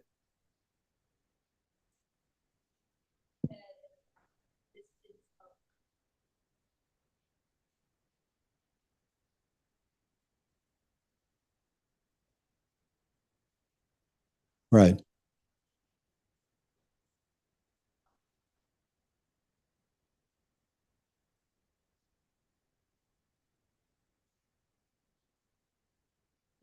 Thank you. Thank you, Lena. Actually, yeah, I mean, not if you heard Alita on Zoom. I don't think they did. So just remember, if you're going to speak, grab a microphone. But I cannot underestimate how little they can hear you guys. Uh-oh. Okay. So, Further. That's what it looks like. Further questions or comments? Yes, go ahead.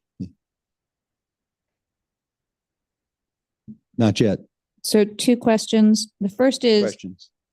Elizabeth. is it not allowed to replace a tree in the tree pit? Well, here's the problem. There's water connections underneath that, so a tree can't really be there.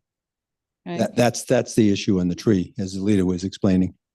And could somebody who did vote against it, because there were 2, 4, 6 of you, could somebody who did vote against this, please? Well, I think on this speak a one, bit to that? yeah, Michelle was, if Michelle wants to comment, she was against this. She was the only no, correct. We voted on 2 different resolutions. The first failed. Right, yeah. First was disapproval, yeah. Got it. Okay, Michelle?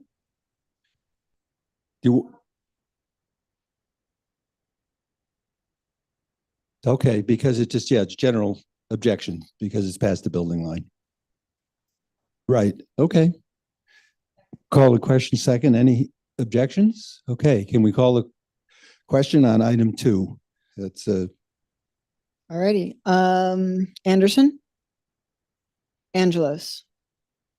Ashby? Yes. Barron?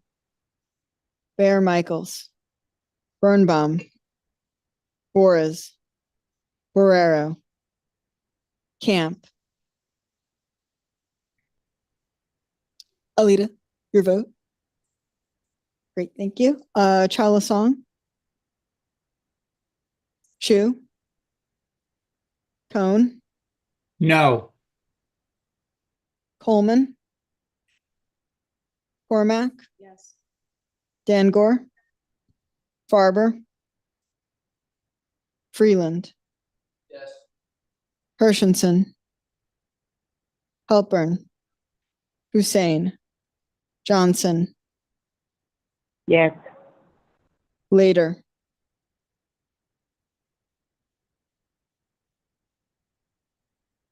he's there. He's trying Yes. to unmute. There we go. Lev, yes. Mason? Yes. McClement? Meyerson? Partial? Phillips? Yes. Pope Marshall? Popper?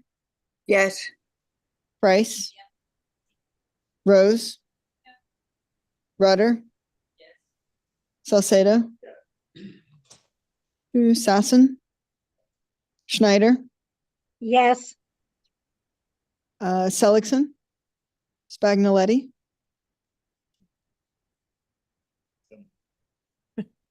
Yes. Squire? Tamayo? Wald, Warren, Yes. Weiner. Great. So the resolution passes 37 yes and 4 no, and with 2 abstentions. And I'll add my happy birthday to Judy too. Okay, congestion Next. pricing task force. Here we go. Before I forget, happy birthday, Judy. Add to the chorus. And hi, Craig.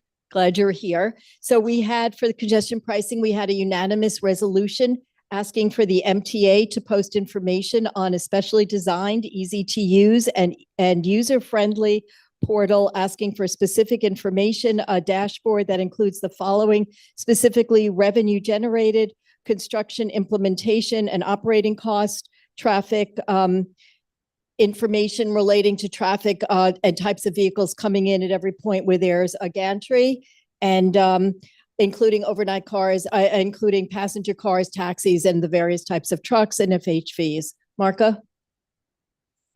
Okay, let's take a roll. Craig, did you want to add anything? Is there anyone who's going to vote no?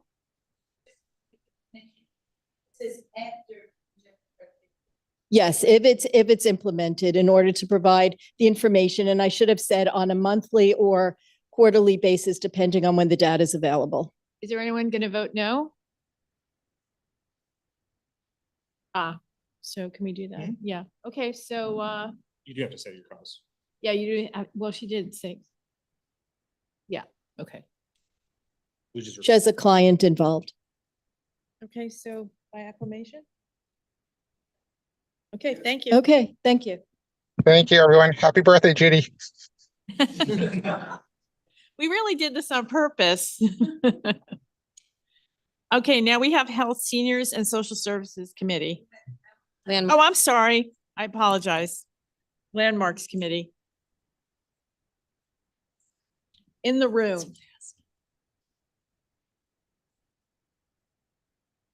We had an unusually short meeting this past Monday. As you can see, there were 3 unanimous approvals and 1 unanimous disapproval.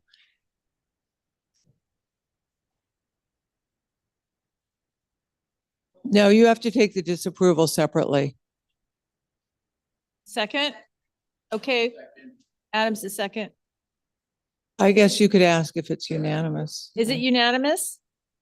Anyone voting no? Okay, you have to say what it is. To not vote for cause on 575 Park. The board is an active client of our firm. We know that. Okay. Everyone in favor? That's an aye. Okay. No nos. Okay, thank you. Next. That would be the disapproval. Oh. Who's the second? Oh, sorry, I can't see David. Sharon Pope. Apologies. Okay. Yeah. All in favor? Any opposed? Oh, there's one opposed. Yeah. Go ahead. No on the disapproval. That's what we're talking about now, right? Okay, so we'll have to call the roll, right? Okay. So that's 857 Fifth Avenue. We have to call the roll, so. Anderson. Angelos. Ashby. Oh, sorry, guys. Yes. Barron. Bayer Michaels. Birnbaum. Did you step out of the room? Yep. Well, no, Bear Michaels first. Oh, sorry. Did I skip you? Yeah, I thought so. But you said she didn't even hear. Borres. Barrero. Camp. Chalasong. Chu. Cone. Yes. Coleman.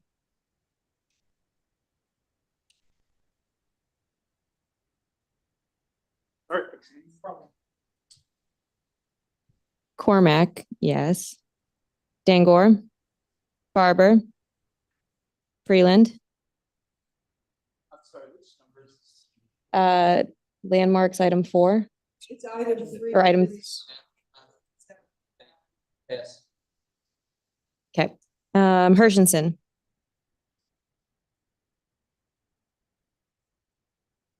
Halpern. Hussein. Johnson.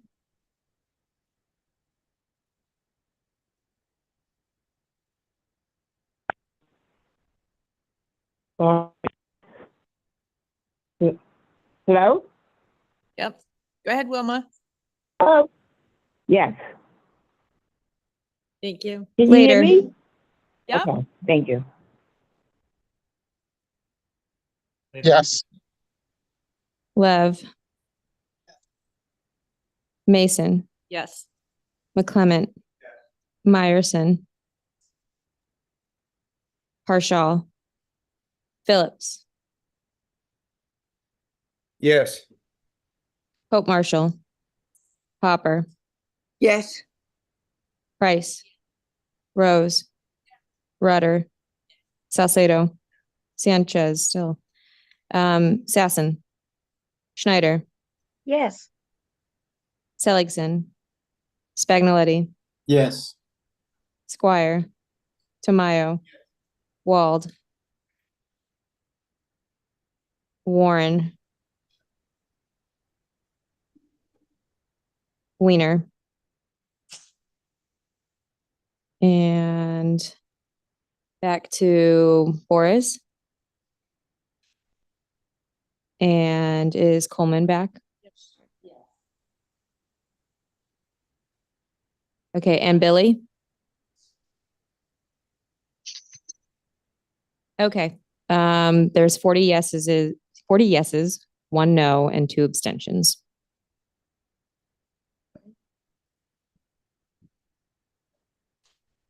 No, that was, That was the one before. That was Adam on the previous one. You're up, Barbara. Health, Seniors, and Social Services. And happy birthday, Judy. Okay. Keith Powers' office talked about this because if there's so many illegal stores that are very hard to shut down. Keith Powers is proposing an amendment to an existing bill to help speed it up. It's the nuisance abatement bill that was originally in the 70s to close down the nuisance places in Times Square. It was amended later on to help get rid of the synthetic pot that was deadly, and it has been, I think, almost 100%, been successful. And this will amend it just to make it much easier to get an agency that would streamline it and make it a much faster process to close down. It was unanimous. Any questions?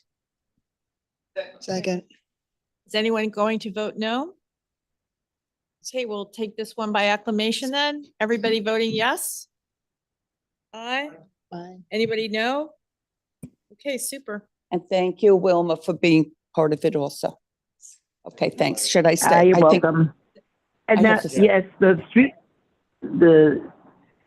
Fairs Committee. And Street Life, yes. Yeah, no. Do you want to do it? Okay. It was Okay. all unanimous except, go ahead, Barbara. Oh, well, the ESNA, the East 60s Neighborhood Association, Judy Schneider had to not vote for cause. Sure, good. But all the other ones were unanimous approval.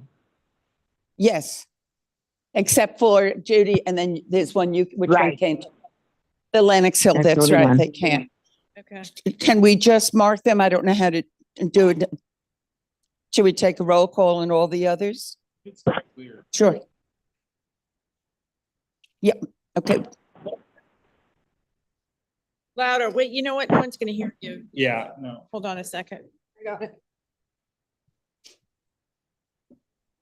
Thank you. Yeah, I'm looking at the list and I just see the listing and the vote. And for me, it's always important to know which, if any of these have truck vendors.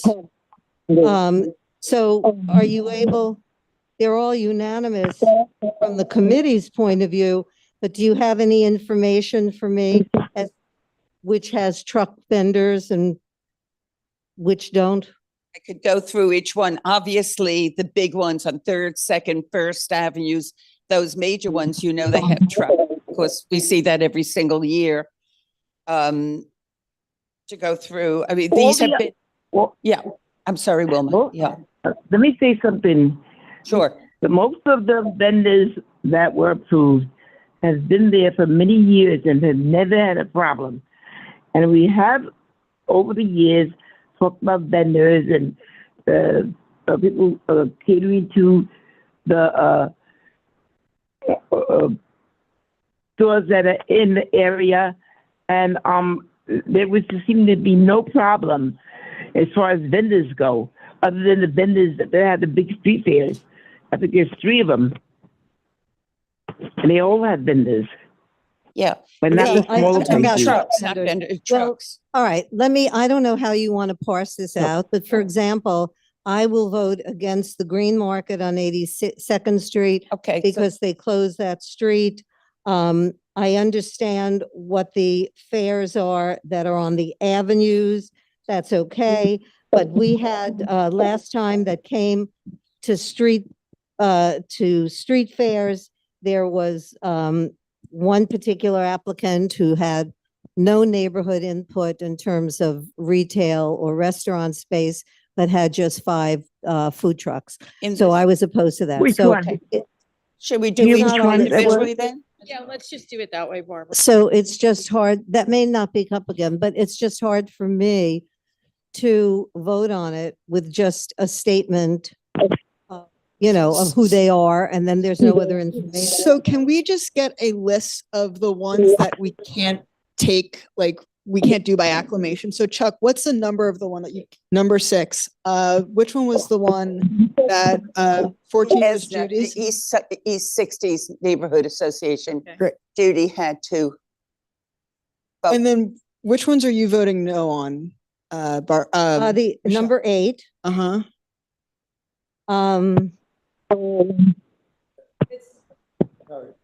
7, okay.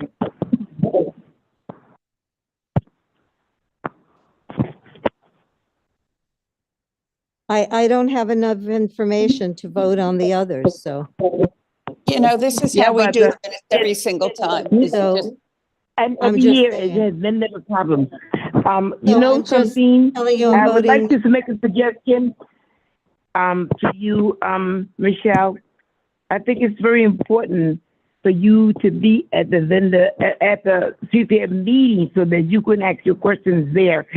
Because we have like 15 different things. Yeah, I understand And that. most of them have done it for many years. And they've Yeah, been with us for I'm many not, years. listen, Never been a listen, problem. listen. Please, let's not argue this point here, please. I am no longer a member of that committee. Okay. And I'm just saying that know. I don't attend it. Chair, And all I'm saying Chair for Mason, tonight's how do you wanna purpose, handle that this? I'm going to vote against Let's do number each You one have a right to 8. do that. That's your right. Well, if you abstain, that's, we have to go do. I think we should do each one individually and say, and we're taking more time. If you're going to abstain from every one of them and vote no on some, I think we've there are explained- 15 of them, Michelle. I mean. Well, I don't make the rules about if you're gonna have a no vote, we can't do it by acclamation. So we're gonna have to do it that way.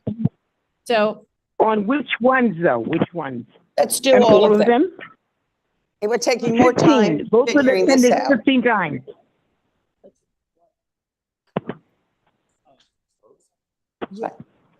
Yeah. 14 are the no vote for causes. And then we can put everything together and right. She can vote no on.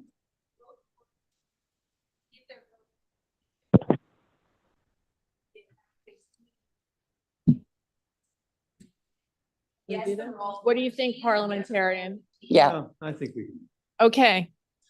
That's what we're gonna. And I'm just going to reiterate for everybody else, this has been every single one of them a repeat over and over every single year. They've been here over and over for years. It's a There good was thing not that- one new No one. problem. It's a good thing that our youngest secretary is the most experienced one. So you're up, Addison. All right, let's go.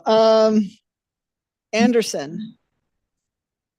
All right. Really quickly, let's make sure that the people on Zoom know exactly what we're doing. So can somebody who has a microphone. Could you please name it?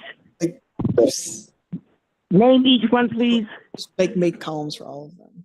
What? Okay, that'd be great. To explain what's happening, I think that we're saying they'll vote on all except for people that have individual ones to not vote on. Yep. So what we're going to do is we're going to call Because we each don't want to go person- through 14 ones. Yeah, we're going to call No. each person's last name and you're going to tell us if you're okay with all of them or you're going to name the specific ones That's right. that you're not okay with and what your vote Thank would be. you. Very good. Thank you. All right, so let's get started. So we said, Anderson, you're okay with all of them? All right, Angelos? Yes to all. Ashby? I'm fixing something on the spreadsheet. So Oh, are you in it too? yeah, here you go. Yes. Okay. To all of them? I think that's yes. All right. Yes. Baron? Bear Michaels? Michelle?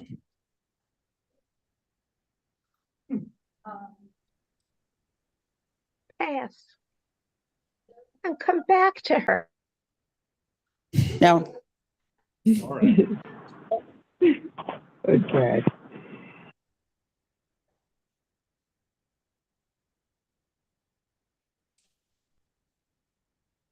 So you're a We no. don't have another moment. So if you want, we'll pass. We can pass. So you're a no on 7 and 8? Perfect. Thank you. Okay, because we could pass, and if you want to look at more, I'll come back to you. It's okay. All right. Boris? Borrero?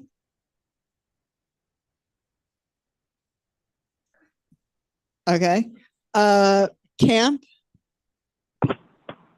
Chalasong? Chu? Cone? Yes, on all of them. Thank you. Coleman? That's all, most people. Cormac? Dangor? Farber? Freeland? Hershenson? Halpern? Hussein? Johnson? Yes, all. Later?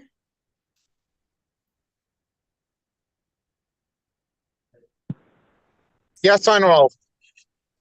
Lev, yes to all. Mason? Yes to all. McClement? Meyerson? Partial? Phillips? Phillips. Yes to all. Pope Marshall? Popper? Yes to all. Price? Rose?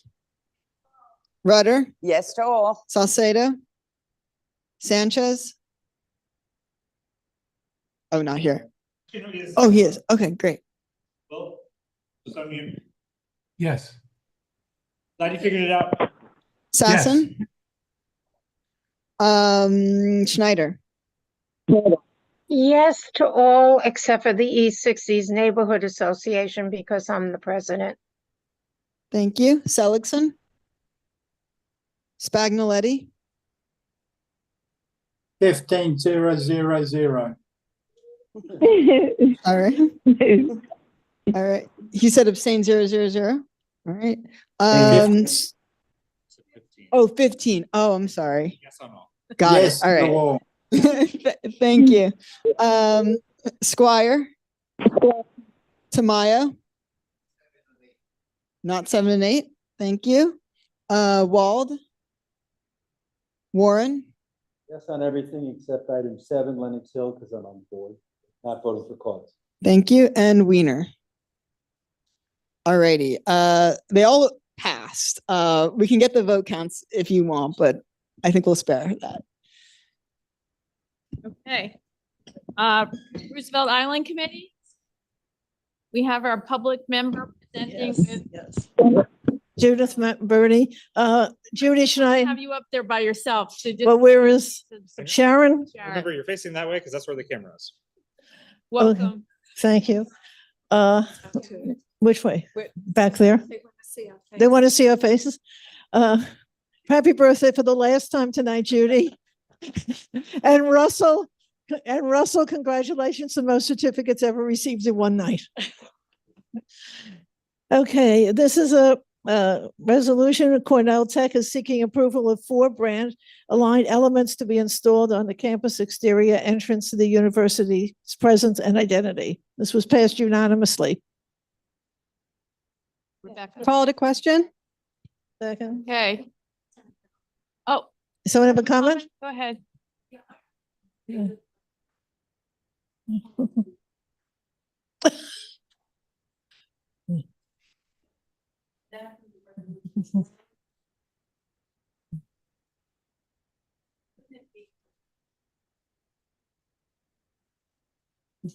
All right, Okay. understood. The question's been called. Okay. The question's been called. Thank you. Okay, Do you want to accept it as a friendly amendment? we accept it. Okay. Right, Jane? Okay. Okay. Question called. Is anybody going to vote no? So can we take this by acclamation then? Everyone voting yes? All in favor? Any no's? Thank you. Okay. Thank you, Judy. Welcome to the. Okay, any old business? Rebecca? Oh, I thought you were raising your hand. Any new business?